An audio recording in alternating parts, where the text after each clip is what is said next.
दोस्तों, पिछले वीडियो में हमने डिप्रेशन के लक्षणों के बारे में डिस्कस किया। अब हम डिप्रेशन के कारण के बारे में जानेंगे कि क्यों होता है डिप्रेशन का कारण। उसके तीन मूलभूत कारण होते हैं। सबसे पहला कारण कि किसी को अगर परिवार में पीढ़ी में अगर किसी को डिप्रेशन की बीमारी है, उनके रिश्ते में अगर किसी को डिप्रेशन की बीमारी है तो उसको डिप्रेशन होने के चांसेस ज़्यादा है। दूसरा कि उसको अगर कोई भी साइकोलॉजिकल स्ट्रेस हो रहा है, जैसे कहीं भी स्ट्रेस बहुत ज़्यादा हो रहा है, जॉब में कोई तरह का स्ट्रेस या कहीं जॉब छूट गई है या कोई रिश्ते में कोई टकराव हो गया है या घर में कोई आपसी झगड़े हैं, इसकी वजह से ये हो सकता है। और तीसरा सोशियली सोशली वो कहीं ना कहीं सोसाइटी कहीं ना कहीं उसको परेशान कर रही है, सोशल इंटरेक्शन उसका कम है, ऐसे मरीजों को डिप्रेशन होने के चांसेस बहुत ज़्यादा है।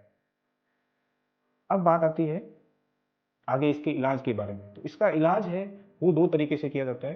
जैसे सीवियरिटी देखते हुए कि अगर डिप्रेशन की बीमारी कम ही है, माइल्ड टू मॉडरेट है, थोड़े टाइम के लिए हुई है, तो उसको अपन काउंसलिंग के माध्यम से सही कर सकते हैं। अगर बीमारी बहुत ज़्यादा बढ़ जाती है, जैसे मान लो सीवियर कंडीशन, जैसे मैंने बताया कि नकारात्मक विचार आना, नींद नहीं आना, भूख नहीं लगना, इस तरह के जो विचार आते हैं, तब आत्महत्या के विचार हैं, तब हमें मेडिसिन की भी हेल्प लेनी पड़ती है, जिसको एंटी डिप्रेसेंट हम देते हैं। उसके साथ साथ में काउंसलिंग भी हेल्प करती है। कई मरीजों को इसके अलावा और भी जब बीमारी बहुत ज़्यादा सीवियर बढ़ जाती है तो ईसीटी का भी, इलेक्ट्रिकल थेरेपी है, वो भी हमें देनी पड़ती है।